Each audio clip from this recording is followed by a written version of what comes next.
Shri P Krishnadas, രാജ്യത്തെ പ്രധാനപ്പെട്ട പ്രതിപക്ഷ പാർട്ടികളിൽ ഒന്നാണല്ലോ കോൺഗ്രസ് ഉൾപ്പെടെയുള്ള നിരവധി പാർട്ടികളുടെ പ്രതിനിധികളെ ഈ രാമക്ഷേത്ര പ്രതിഷ്ഠാ ദിനവുമായി ബന്ധപ്പെട്ട് വിളിച്ചിട്ടുണ്ട്.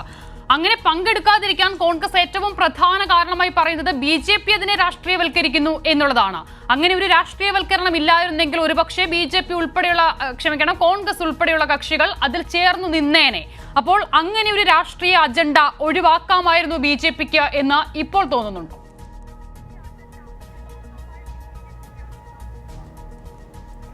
അല്ല, അതിലേക്ക് ക്ഷണിച്ചിട്ടുള്ളത് BJP അല്ലല്ലോ.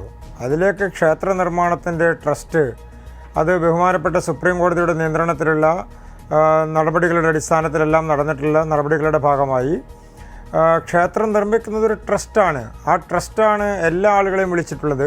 അവരാണ് അതിൻ്റെ കർമ്മങ്ങൾ നടത്തുന്നത്, അതിൻ്റെ പ്രവർത്തനം നടത്തുന്നത്, അതിൻ്റെ നിർമ്മാണ പ്രവർത്തനം നടത്തുന്നത്, അവരാണ് അതിൻ്റെ പ്രതിഷ്ഠാകർമ്മം നടത്തുന്നത്. ആ ക്ഷേത്ര ട്രസ്റ്റാണ് ഇതുമായി ബന്ധപ്പെട്ടുകൊണ്ട് ആരെയെല്ലാം ക്ഷണിക്കണം, ആരെയെല്ലാം വിളിക്കണം, ആരെല്ലാമായി ബന്ധപ്പെട്ടുകൊണ്ട് ഇതിൻ്റെ പ്രവർത്തനങ്ങളുമായി ആ ഉദ്ഘാടന ദിവസം, അതിൻ്റെ ഉദ്ഘാടനം എന്ന് പറഞ്ഞാൽ അതിൻ്റെ പ്രതിഷ്ഠാദിനം, ആ പ്രതിഷ്ഠാദിനത്തിൽ നടപടികൾ സ്വീകരിക്കണമെന്നെല്ലാം തീരുമാനിക്കുന്നത് അവരാണ് തീരുമാനിക്കുന്നത്. അതിൽ BJPക്ക് യാതൊരു പങ്കും അതുമായി ബന്ധപ്പെട്ടുകൊണ്ടില്ല.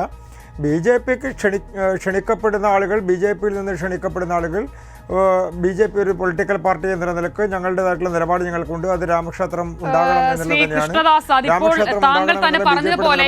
തന്നെയാണ്. ഒരു പേരിനുണ്ടെങ്കിൽ പോലും അതിന്റെ പരിധിയിൽ എന്തൊക്കെയാണ് നടക്കുന്നത് എന്നുള്ളത് നമുക്കറിയാത്തതാണോ? ഇപ്പോൾ അതിന്റെ ആദ്യ ദിനം മുതലുള്ള കാര്യങ്ങളിൽ മോദി ഷോ മാത്രമായിരുന്നില്ലേ അവിടെ? അത് തന്നെയാണ് ഇപ്പോൾ BJP ആവർത്തിക്കുകയും ചെയ്യുന്നത്. അത് തന്നെ ഈ പ്രതിഷ്ഠാ ദിനത്തിലും ഉണ്ടാകും എന്നുള്ളതാണ്. പിന്നെ BJPയുടെ വിഷയമല്ല, അല്ലെങ്കിൽ BJPക്ക് അതിൽ റോൾ ഇല്ല എന്ന് പറയുമ്പോൾ BJPയുടെ പ്രധാനപ്പെട്ട തെരഞ്ഞെടുപ്പ് അജണ്ടയായിരുന്നു അത്.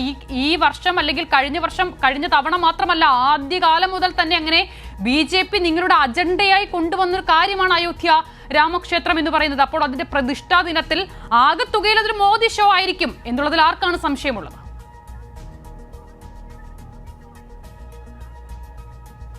അക്ഷിത, ഇതിൽ രണ്ടായിട്ട് വേണം കാണാൻ. അതിൻ്റെ പ്രധാനപ്പെട്ട കാരണം BJP നേരത്തെയും 1980കളുടെ കാലഘട്ടം മുതൽ അയോധ്യ വിഷയവുമായി ബന്ധപ്പെട്ടുകൊണ്ട് അതിൻ്റെ ദേശീയ വികാരത്തിൻ്റെ അടിസ്ഥാനത്തിൽ പൂർണ്ണമായും ആ സംവിധാനത്തിനോടൊപ്പം നിൽക്കാനും, ആ പ്രക്ഷോഭത്തോടൊപ്പം നിൽക്കാനും, ആ പ്രക്ഷോഭത്തിന് നേതൃത്വം കൊടുക്കാനും, അതുമായി ബന്ധപ്പെട്ടുകൊണ്ടുള്ള നിലപാടുകളുമായി മുന്നോട്ട് പോകാനും എല്ലാം സുശക്തമായി നേതൃത്വം കൊടുത്തിരുന്നൊരു പാർട്ടിയാണ് BJP.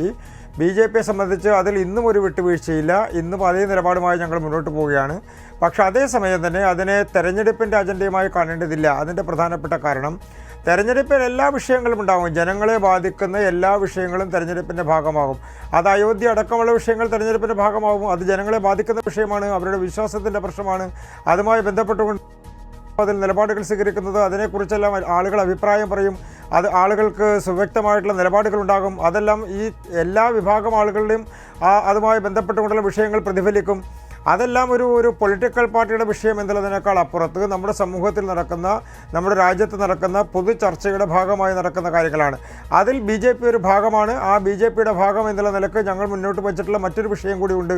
അയോധ്യയിൽ ക്ഷേത്രം മാത്രമല്ലല്ലോ, അതുമായി ബന്ധപ്പെട്ടുകൊണ്ടുള്ള തർക്കങ്ങൾ പരിഹരിക്കപ്പെടുമ്പോൾ ശ്രീ നരേന്ദ്രമോദിയുടെ നേതൃത്വത്തിലുള്ള ഗവൺമെൻറ് അധികാരത്തിൽ വന്നതിന് ശേഷമാണ് ആ വിഷയം തീരാനുള്ള സാഹചര്യം ഉണ്ടായത്.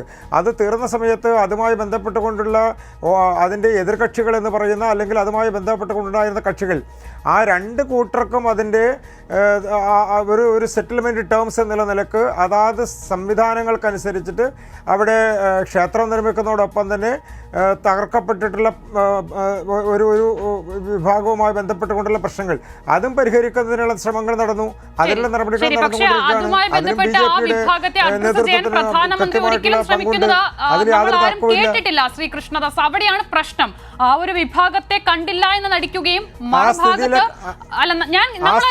പ്രധാനമന്ത്രി ആ വിഷയത്തിൽ രാജ്യത്തിന്റെ പ്രധാനമന്ത്രി എന്ന നിലയിൽ അഭിസംബോധന ചെയ്യുന്നത് നമ്മളാരും കേട്ടിട്ടില്ല. അല്ലെങ്കിൽ ഇനിയിപ്പോൾ അയോധ്യ വിഷയത്തിൽ അദ്ദേഹം സംസാരിക്കുന്നത് പ്രധാനമന്ത്രി എന്ന നിലയിലാണോ എന്ന് ചോദിച്ചാൽ നിങ്ങൾക്കത് അങ്ങനെയാകാം. പക്ഷെ ഒരു പ്രധാനമന്ത്രി എടുക്കേണ്ട സ്റ്റാൻഡ് അല്ല ഒരു വിശ്വാസവുമായി ബന്ധപ്പെട്ട വിഷയത്തിൽ നരേന്ദ്രമോദി സ്വീകരിക്കുന്നത് എന്നുള്ളതിൽ മതേതര കക്ഷികൾക്ക് തർക്കവുമില്ല. ഞാൻ മടങ്ങിയെത്താം.